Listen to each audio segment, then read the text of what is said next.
जय माता दी। जय माँ कामाख्या। देव राधा ट्रस्ट सत्यवाणी चैनल के शांभवी आश्रम उज्जैन से आप स्त्री में आसक्त, पर स्त्री में आसक्त और शास्त्र के अनुसार यानी विष्णु पुराण के अनुसार अध्याय 11 में जो स्त्री पुरुष के मिलन के बारे में बहुत सारी बातें बताई गई हैं और बड़े बुजुर्ग भी इन बातों का अक्सर जिक्र किया करते थे। और मैं बहुत से बड़े बुजुर्गों से मिला भी, जिनकी उम्र आज की तारीख में 75 के आसपास है, कोई 80 साल का है, कोई 85 साल का है। उनसे मिलने के बाद हमने एक रिसर्च किया। रिसर्च में कुछ प्रश्न रखे उनके सामने और उनने जो उत्तर दिया, उन उत्तर का रिजल्ट जो निकल करके आया निष्कर्ष के रूप में, वह हम आपके सामने प्रस्तुत कर रहे हैं।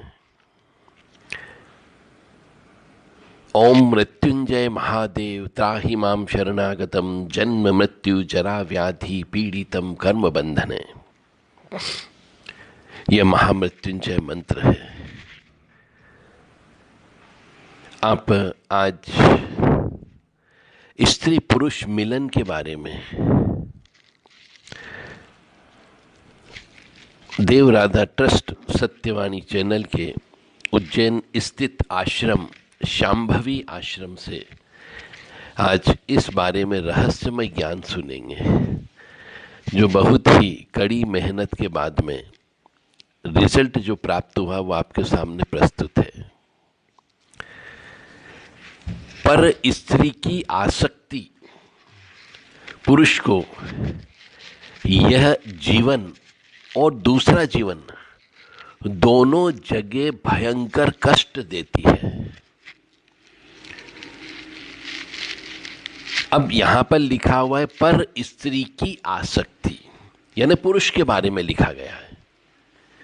जहां पर स्त्री के बारे में लिखेंगे वह भी मैं आपको बताऊंगा। पर स्त्री की आसक्ति पुरुष को यह जीवन जो वर्तमान में चल रहा है, जो हम देख रहे हैं, इस जीवन में और परलोक में यानी मरने के बाद दोनों जगह भयंकर कष्ट देने वाली होती है।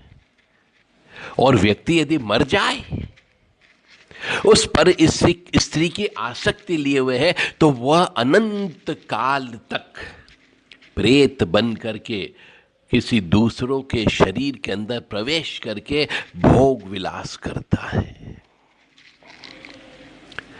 इसलिए पुरुष को पर स्त्री की आसक्ति नहीं होनी चाहिए।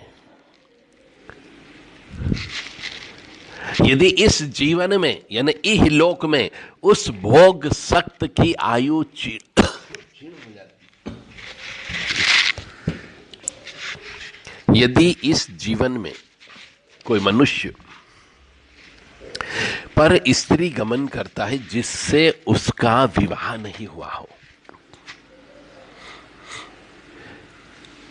प्रारब्ध कर्म के अनुसार यदि किसी की उम्र बहुत अच्छी लिखी गई हो, फिर भी यदि वो इस जीवन में इहलोक में पर स्त्री भोग करने की उसके मन में लालसा इच्छा है और करता है, तो उसकी उम्र कम हो जाती है और मरने पर वह स्त्री लंपट व्यक्ति नरक में जाता है। अब बहुत से व्यक्ति हमसे प्रश्न करते हैं कि किसने स्वर्ग देखा, किसने नरक देखा। आज तक कोई ये समझ ही नहीं पाया कि स्वर्ग क्या है और नरक क्या है, और नहीं साइंटिस्ट आकाश में ब्रह्मांड में स्वर्ग और नरक को देख पाए हैं। तो मैं यह कहना चाहूंगा कि मनुष्य के जीवन में जो तरह तरह से मनुष्य को कष्ट की प्राप्ति होती है, चाहे वो अन्नपूर्णा की वजह से हो, भूख प्यास की वजह से हो, धन की वजह से हो, स्त्री की वजह से हो, बच्चों की वजह से हो। जो कष्ट मिलता है कि बच्चे पैदा नहीं होना, या हो गए तो राक्षसी प्रवृत्ति वाले हो जाना, या तो विवाह नहीं होना, विवाह हो गया परंतु स्त्री भयंकर जल्लाद रूप वाली मिल जाए, तो उसका यह जीवन नरकमय हो जाता है। तो कहने का अर्थ यहां पर यह है कि मनुष्य को यदि भोग विलास की कामना है तो विवाह करके भोग विलास करना चाहिए।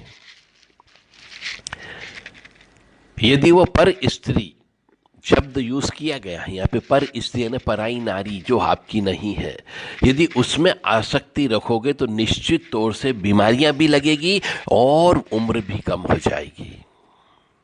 फिर मनुष्य कहता कि साहब किसी ने तंत्र विद्या कर दी। तंत्र विद्या तो होती है पर स्वतः होती है ईश्वर की तरफ से, उस परम पिता परमात्मा की तरफ से तंत्र विद्या होती है कि तुमने पर स्त्री में आसक्ति रखते हुए कुछ कर्म कांड कर दिए, तो बीमारी तो लगना है। तो इसमें ऐसा है कि ऐसा मनुष्य, बुद्धिमान पुरुष जिसको ज्ञान हो जाता है, वह अपनी स्त्री से ही ऋतु काल के अंतिम 12 दिनों में प्रसंग करे, और इन 12 दिन में भी त्योहार छोड़ दो, व्रत उपवास छोड़ दीजिए, उस दिन स्त्री संसर्ग या प्रसंग नहीं करना चाहिए। यदि किसी पुरुष को कंचनी कामिनी पत्नी की विशेष अभिलाषा हो तो बिना ऋतु काल के भी गमन कर सकता है, पर स्वयं की अभिलाषा न हो और पर स्त्री गमन भी त्याग देना चाहिए। कहने का अर्थ यहां पर यह है कि चाहे स्त्री हो या पुरुष हो, जितने भी हमारे हिंदू सनातन धर्म के त्योहार हैं, व्रत उपवास हैं, दो चीजें यहां पे, त्योहार और व्रत उपवास, जिनको मनुष्य करता है, व्रत उपवास को करता है और त्योहार को मनाता है, उन त्योहार के दिन में स्त्री संसर्ग नहीं करना चाहिए। जैसे कि चतुर्दशी 14 का दिन होता है, उस दिन मनुष्य को स्त्री संसर्ग नहीं करना चाहिए, अन्यथा बीमारियां आती है। अब आप कहेंगे साहब बीमारी का इलाज बता दो, किसी ने तंत्र विद्या कर दी इसलिए हम बीमार पड़े रहते हैं, घर में कोई न कोई बिस्तर पे पड़ा ही रहता है, जितना पैसा कमाते हम हॉस्पिटल में देते जाते हैं और ज़्यादा चला जाता है।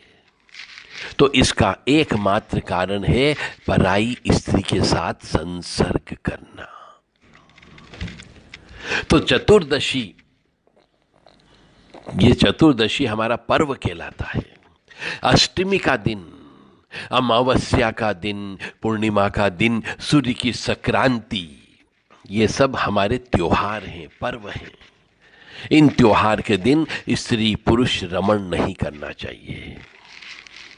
करोगे तो बीमारियां अवश्य आएगी और उम्र कम हो जाएगी। ऐसा कहा जाता है कि पर्व के दिनों में तेल नहीं लगवाना चाहिए, स्त्री अथवा मांस का भोग भी नहीं करना चाहिए, अन्यथा मनुष्य को मृत्यु होने में बड़ी दिक्कतें जाती है। यानी मनुष्य तड़प तड़प करके, कीड़े पड़ करके कह लीजिए, या फिर मल मूत्र में सड़ते हुए उसकी मृत्यु होती है।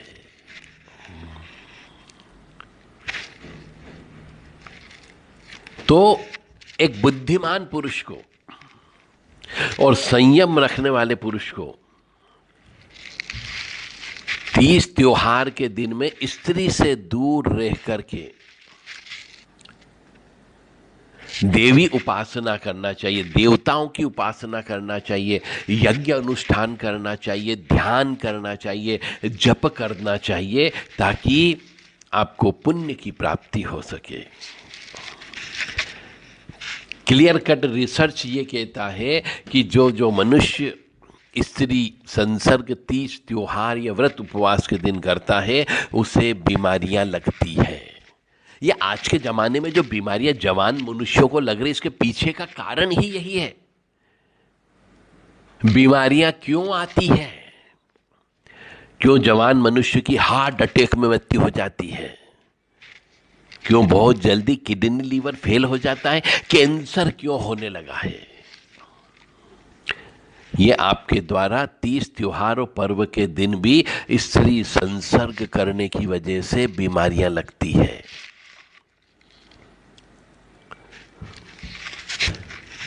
और एक और विशेष बात, जहां पर गाय को बांधा जाता हो और जहां पर ब्राह्मण ही ब्राह्मण रहते हो, जहां पर देवी देवता रहते हो यानी मंदिर, और गुरु के आश्रमों में भी कभी भी मैथुन नहीं करना चाहिए, यानी स्त्री संसर्ग नहीं करना चाहिए। अगर ऐसा करते हैं तो भी आपको बीमारियां लगती हैं। पीपल के वृक्ष के नीचे, वट वृक्ष के नीचे, आंगन में, तीर्थ स्थान में, पशुशाला में, चौराहे पर, शमशान में, उपवन में अथवा जल में भी कभी मैथुन नहीं करना चाहिए। इससे भी मनुष्य को बीमारियां लगती है। पर मनुष्य अपना संयम खो बैठता है और बीमारियों को ओढ़ लेता, फिर कहता बीमारी लग गई। अरे हम एक ही चूल्हे से भोजन करते हैं और 10 व्यक्ति भोजन करते हैं तो 10 को अलग अलग प्रकार की बीमारियां लगती है। कोई बीमार ही नहीं होता है, तो कोई बीमार बहुत होता है। तो ये बीमारी जो आती है, इसका कारण ही यही होता है कि मनुष्य के द्वारा अलग अलग जगह गलती की जाती है। तो एक बार और सुन लीजिए, पीपल के वृक्ष के नीचे, वट वृक्ष के नीचे, खुले आंगन में, तीर्थ क्षेत्र में, जहां पशु बांधे जाते हो उस पशुशाला में, किसी भी चौराहे पर, किसी शमशान में, किसी उपवन में अथवा जल यानी कि तालाब में, नदी में, कुएं में, बावड़ी में कभी भी स्त्री संसर्ग नहीं करना चाहिए। ये बड़े बुजुर्ग कहते थे और आज भी ये बात सत्य है। सभी त्योहार के दिन में और प्रातः काल यानी दिन और रात के मिलन के समय पे, और संध्या काल में यानी कि दिन और रात के मिलन के समय में, तथा नारी और स्वयं के मल मूत्र के वेग के समय पे मनुष्य को मैथुन में प्रवृत्त नहीं होना चाहिए।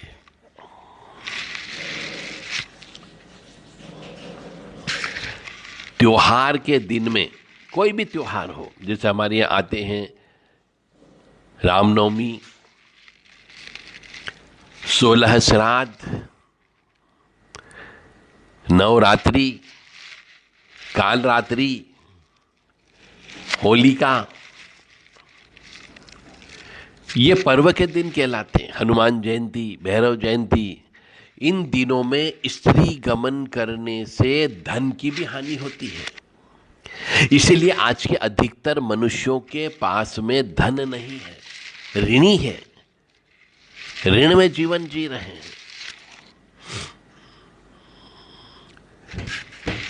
और ऋण चढ़ जाता है।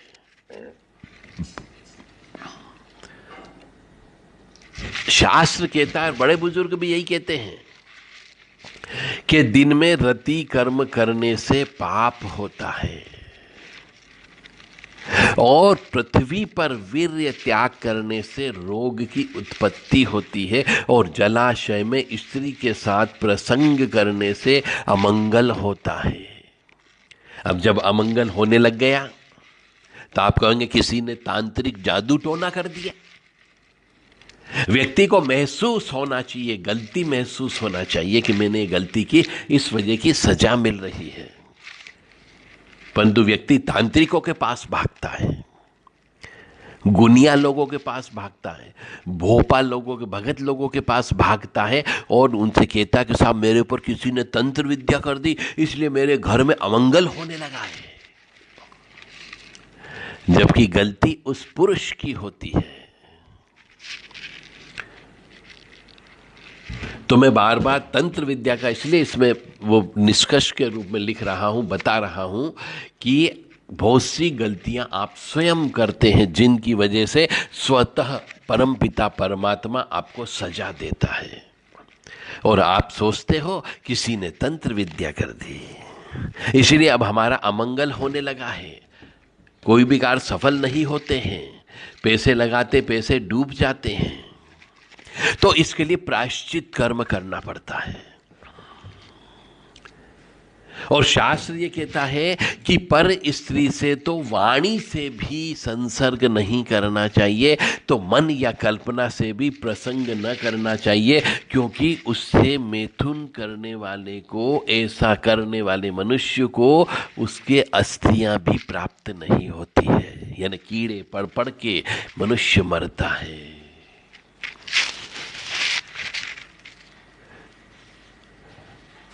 और विवाह, प्रत्येक विवाह प्रारब्ध जनित नहीं होता है। तो जो लोग अपनी ही गोत्र की कन्या से विवाह करते हैं उनको कई बार पक्षाघात होने की संभावना होती है।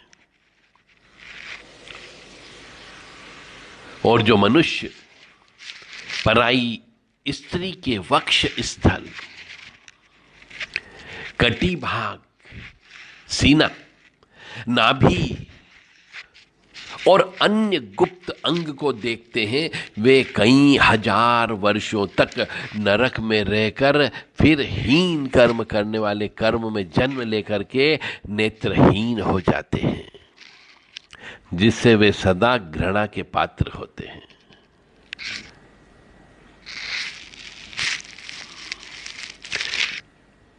और ऋतु काल जब आता है स्त्री का, तो ऋतु काल में अपनी ही स्त्री से संसर्ग नहीं करना चाहिए।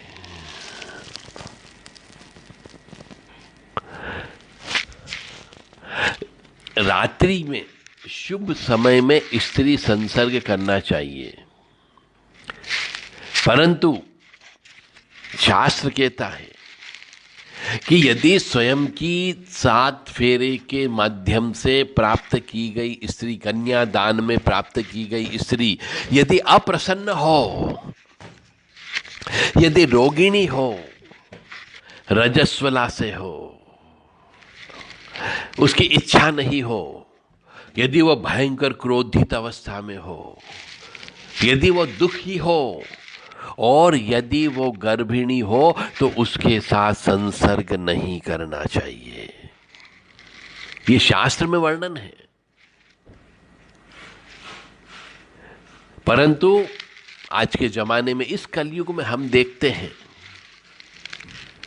कि ये सब होते हुए भी पुरुष स्त्री के साथ रमण करता है, जिसकी वजह से उसको बीमारियां लगती है और वह दरिद्री हो जाता है।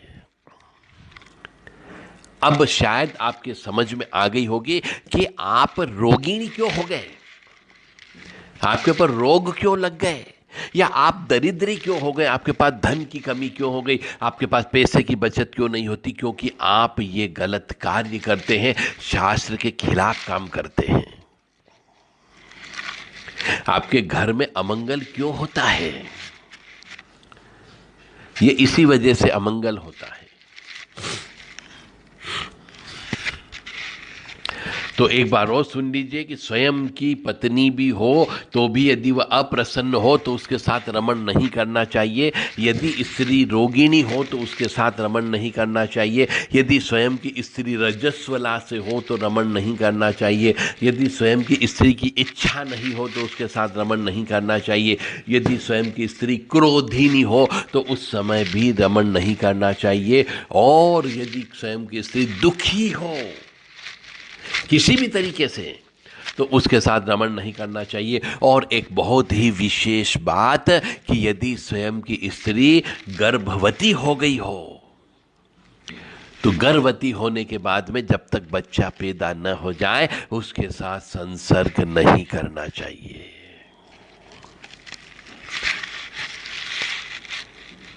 परंतु आज के जमाने में हम देखते हैं गर्भिणी स्त्री के साथ भी संसर्ग करते हैं, तो इससे पाप की उत्पत्ति होती है, बीमारियां लगती है और धन का नाश होता है।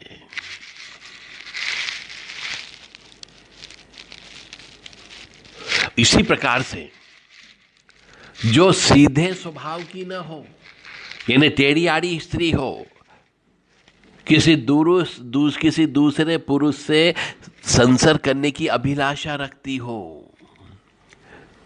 क्षुधार्ता हो, भूखी हो और अधिक भोजन किए हुए हो, या फिर ऐसी स्त्री जो क्रोधिनी हो, उसके पास संसर्ग के लिए बिल्कुल भी नहीं जाना चाहिए। यानी भूखी स्त्री के साथ भी संसर्ग नहीं करना चाहिए और जिसने बहुत ज्यादा भोजन भट्ट करके भोजन खा लिया हो उस स्त्री के साथ भी संसर्ग नहीं करना चाहिए। और ऐसे ही दोष यदि पुरुष करता है तो ऐसे पुरुष के साथ भी संसर्ग नहीं करना चाहिए। अब शास्त्र की बात है, मेरा धर्म है आपको बताना, ताकि आप रोगी ना हो और दरिद्री ना बने। आज के जमाने में हम देखते हैं हर तीसरा व्यक्ति रोगग्रस्त है और धन की कमी है, उसको दरिद्री है, ऋण में जी रहा है। तो पुरुष को भी यह चाहिए कि रात में भी शुद्ध होकर के स्नान करने के बाद में इत्र वगैरह का लगा करके काम में अनुरक्त होना चाहिए और भक्त संतान की कामना करके ही स्त्री गमन करना चाहिए।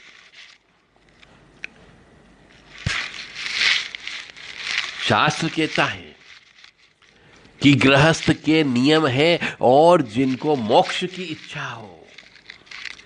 हमारे पास बहुत से प्रश्न आते हैं कि बहुत हो गया, अब मुझे मुक्ति और मोक्ष चाहिए। अरे इतना भोग कर लिया, इतनी गंदगी कर ली, इतना पाप कमा लिया और न जाने क्या क्या इस कर्मों के खेत में आपने कौन कौन से बीज बो दिए, और बाद में कहते हो अब मोक्ष की इच्छा है या परम पद की इच्छा है, तो वो प्राप्त नहीं हो सकती। तो जिस मनुष्य को मोक्ष की इच्छा हो, परम पद प्राप्त करना हो, तो उस मनुष्य को विवाह ही नहीं करना चाहिए और पर स्त्री गमन की कामना नहीं करनी चाहिए। जगत के ऐश्वर्य और कीर्ति की भूख भी उसे मार देना चाहिए और धन संपदा ये भी छोड़ देना चाहिए। तो आप इस आवागमन के चक्कर से मुक्त हो सकते हो, क्योंकि जब तक आप हमारी ये 10 वासनाएं, काम, क्रोध, लोभ, मोह, मद, मत्सर, ईर्ष्या, तृष्णा, राग, द्वेष, जब तक हम इन 10 वासनाओं को नहीं त्यागेंगे तब तक पुनर्जन्म आपका होता रहेगा। किसी न किसी जीव आत्मा के रूप में आप आते रहेंगे और अपने कर्मों की जो खेती आपने बोई है उसके जैसे फल आएंगे वैसे फल आपको भोगना पड़ेंगे। और मुक्ति तो निर्मल मन वाले की होती है। कुछ दान करने से, पुण्य करने से, तीर्थ क्षेत्र में रहने से यदि कुछ कल्पों तक, मतलब 1000 सालों तक आप श्रेष्ठ स्थान भी प्राप्त कर लें, तो भी आपको पुनः वापिस तो आना ही पड़ेगा। यानी आप कहोगे इस आवागमन के चक्कर से मुझे मुक्त होना है, तो मोह तो छोड़ना ही छोड़ना पड़ेगा, वासना छोड़ना ही छोड़ना पड़ेगी, तो ही आपको परम पद प्राप्त हो सकता है।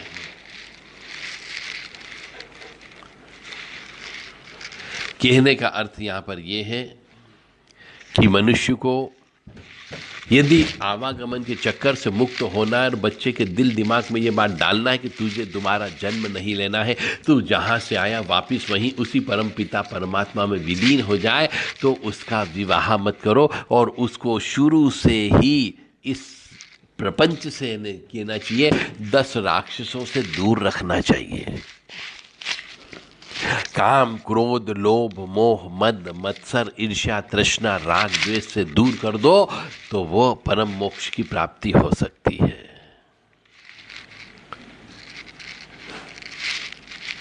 तो अब आपके शायद आप परिवार वाले हो, पत्नी वाले हो, बच्चे वाले हो, पति वाली स्त्री भी हो सकती है, तो उन सबके लिए नियम लागू होता है रमण करने का। हो सकता है अभी तक आपको किसी ने इस बारे में ज्ञान नहीं दिया हो, तो जब ज्ञान मिल जाए तब सवेरा मान करके चले और पालन करें।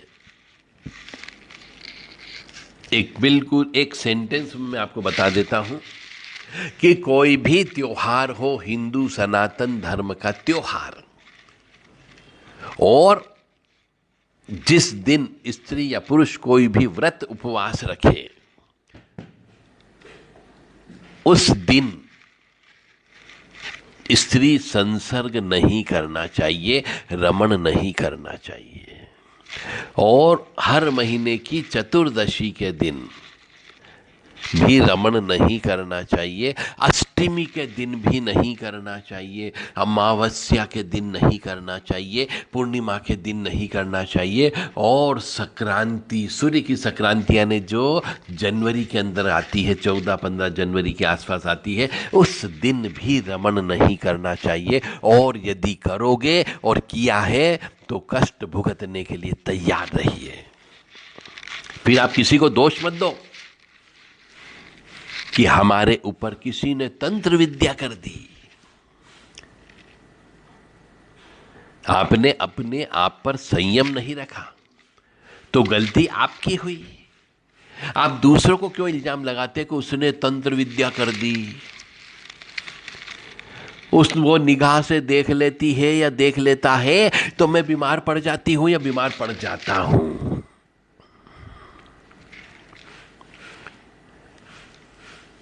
तो मनुष्य को दरिद्री बनाने में, मनुष्य को बीमारी लाने में, रोग देने में स्त्रियों की बड़ी महत्वपूर्ण भूमिका होती है। तो जितनी भी जवान आप स्त्री पुरुष हैं, वह इस बात को गांठ बांध ले कि महीने में 2 चतुर्दशी आती है, अमावस्या के पहले वाली और पूर्णिमा के पहले वाली। उस चतुर्दशी के दिन स्त्री रमण बिल्कुल नहीं करना चाहिए। अमावस्या तो पितरों और प्रेतों का दिन होता है, उस दिन रमण करने से प्रेत आकर्षित होते हैं, और जब प्रेत आकर्षित होंगे तो आपके ऊपर तंत्र विद्या तो स्वतः हो जाएगी। और पूर्णिमा का दिन बहुत पवित्र दिन होता है, कुल देवी देवता का दिन होता है, उनको प्रसन्न करने का दिन होता है। तो आपके लिए एक तरीके से व्रत उपवास हो गया, वो त्योहार हो गया है पूर्णिमा। तो शास्त्र कहता है कि तीज त्योहार के दिन, व्रत उपवास के दिन, संध्या बेला के समय पे, ब्रह्म मुहूर्त के समय पे और दिन में रमण नहीं करना चाहिए। अब मैंने अपना धर्म आपको बता दिया, जो रिसर्च मैंने किया मेहनत करके वो आपके सामने प्रस्तुत कर दिया, उसका रस। अब भगवान ने आपको ज्ञान भी दिया है, बुद्धि भी दी है, मन भी दिया है, दिल भी दिया है, दिमाग भी दिया है, सोचने समझने की शक्ति भी दी है। अब आपकी इच्छा कि आप बीमार रहना चाहते हो या फिर बिना बरकत के रहना चाहते हो, यानी धनहीन रहना चाहते हो, यानी कि ऋणी जीवन जीना चाहते हो, तो आप अपने हिसाब से जीते रहो, शास्त्र को भूल जाओ। और यदि आप स्वस्थ रहना चाहते हो तो शास्त्र के इस नियम का पालन करो। तो आपकी ये चलता फिरता मोबाइल जिसके अंदर परमपिता परमात्मा के वहां से जो आत्मा नाम की चिप एक्टिव है, यह सही कार्य करेगी, अन्यथा बीच बीच में डिस्टरबेंस आता रहेगा। कामाख्ये वरदे देवी नीलपर्तवासिनी त्वं देवी जगत माता योनि मुद्रे नमस्तुते। कामाख्ये काम संपन्ने कामेश्वरी हर प्रिये काम नाम देहि में नित्यम कामेश्वरी नमस्तुते। काम दे काम रूपस्ते सुभगे सुरसेविते करोमि दर्शन देव्यम सर कामार सिद्धयेत। ओम महेशानी महामाये चामुंडे मुंडमालिनी आयु आरोग्य ऐश्वर्य देहि में देवी परमेश्वरी। ओम जयंती मंगला काली भद्रकाली कपालिनी दुर्गा क्षमा शिवा धात्री स्वाहा सदा नमस्तुते। ओम सर्वमंगल मांगल्ये शिवे सर्वा साधिके शरण्ये त्र्यंबके गौरी नारायणी नमस्तुते। दुर्गति नाशिनी दुर्गा जय जय, काल विनाशिनी काली जय जय, उमा रमा ब्रह्मानी जय जय, सीता राधा रुक्मणी जय जय। छौम ओम ओम वशठ छौम ओम ओम वशठ छौम ओम ओम वशठ।